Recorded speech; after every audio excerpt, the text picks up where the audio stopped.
A group of 43 George W. Bush administration and campaign officials have launched a super PAC to turn anti-Trump Republicans into Biden voters. So Biden is de facto accepting the help of people who enabled war crimes under George W. Bush. You know, the Democratic establishment told me that Joe Rogan was beyond the pale when he signaled support for Bernie Sanders. But Joe Biden was very critical of Bush back in 2008 when he was Obama's VP. What did he have to say about Bush back then? In the most recent debate, John McCain felt the need to declare that he was not President Bush.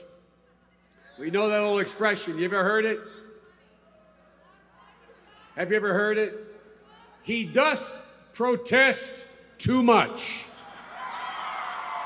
Folks, over the course of the 3 debates, 20 months into the campaign, and 8 years of failed economic policies, there's not one fundamental economic issue on which John McCain has challenged George Bush or his policies. He bragged about voting with President Bush 90% of the time. And remember, he won his party's nomination.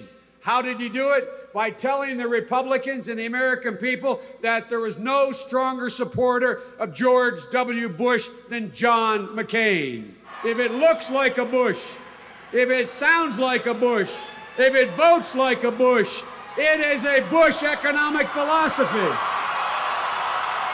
First of all, he looks and sounds like a different person.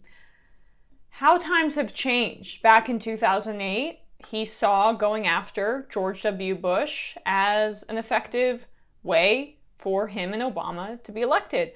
Bush was extremely unpopular, even more unpopular at the end of his term than Trump is now, which resistors tend to forget.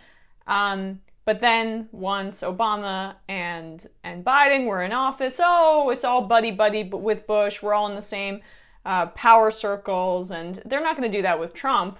But they should treat Bush the same way that they're treating Trump now.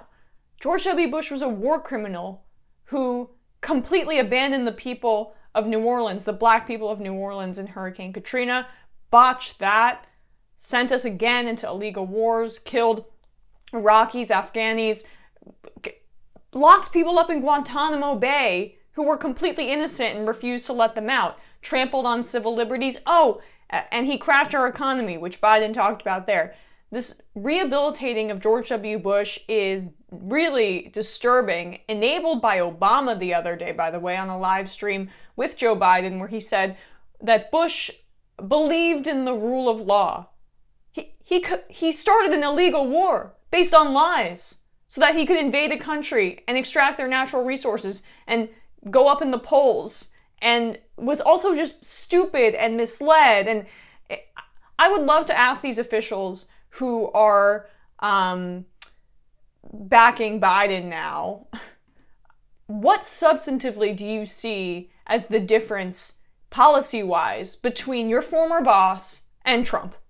They're pretty similar, except that Trump actually sometimes doesn't want to go to war, but he's crueler and more brazen and just not as, is more uncouth, I guess, which at the time, I remember, Bush was pretty stupid. There was a thing called Bushisms. Trump's obviously gone past that, but more from the Super PAC founders on what motivated them.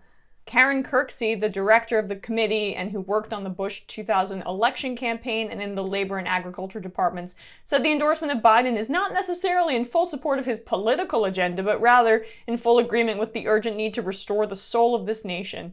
For 4 years, we have watched with grave concern as the party we loved has morphed into a cult of personality that little resembles the party of Lincoln and Reagan, Kirksey said in the statement. Well, Lincoln would not be in your party now, my God. Once elected, we look forward to working in a bipartisan way through civil, spirited debate on the many important issues facing Americans today and for decades to come, she continued later. This seems like a way for Republicans to have a seat at the table in the Biden administration. Biden, for all his flaws, has empathy for just the people in the room that he's talking to. So if we had Bernie Sanders in the room, he'd empathize with Bernie Sanders' positions, but he's not going to have Bernie Sanders in the room. We're lucky that Ocasio-Cortez is on his climate panel. But Republicans, he said he would pick a Republican VP just a year ago. They might be sitting around Joe Biden if he's president, giving him advice. Perhaps that's what these Bush officials want. They know he's like clay, he's malleable. He doesn't really have many principles except the desire to work with Republicans and Democrats and meet in the center. That's what he's fetishized his entire career. That's what he's built it on. Maybe they just want to get in there. And it's not a bad strategy, because if they're in the room, they can influence Biden. He's just going to have to stick to his guns and understand that the progressive movement is going to hold him accountable if he doesn't put leftist activists and, at the very worst, moderate Democrats in his sphere of influence if he becomes president.